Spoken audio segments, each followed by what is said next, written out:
The image Canopy software allows the estimation of the percentage of canopy cover of crops, using vertical photographs and a simple algorithm for image classification. This concept facilitates the temporal monitoring of canopy cover, which represents an important component of crop modeling.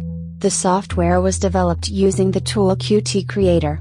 Qt Creator is an integrated development environment that allows building cross-platform C++ software.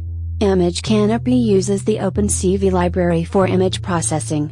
OpenCV or Open Source Computer Vision is a multi-platform computer programming library developed to support applications that use computer vision.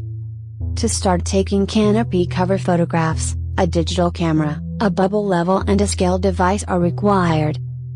Acquisition of canopy cover photos in the field is simple. Select a proper camera height to include 2 or 3 complete plants. That distance must be taken from the top of the plant to the lens of the camera. Take one picture using the scale device per plot and finally, register canopy cover pictures at the same height without the scale device. We recommend taking 16 samples per plot. For canopy cover classification using the software Image Canopy, open the directory of images. Select the image that include the ruler and draw a line of a known distance.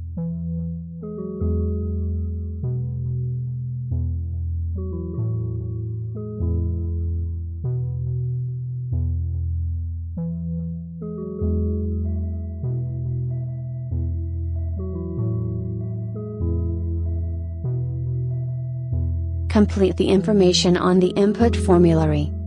Note that once you have drawn the line of known distance in the picture, the box with the value of the length of the ruler in pixels should appear filled on the form. Continue with the ruler length in centimeters, the plant distance, the row distance, and the number of plants per picture. Then choose an output directory and finally select an appropriate threshold value. Run the classification process. Visualize the output table. Verify the classified images and if necessary make individual corrections. Save the output table. Sequential sampling of canopy cover pictures during the entire growing season allows estimating the temporal dynamic of the foliage growth. The knowledge of the dynamics of the canopy cover in time is used to generate estimations of the amount of light intercepted by the crop through mathematical equations. This information is integrated into a crop model to estimate the behavior and productivity under different production scenarios.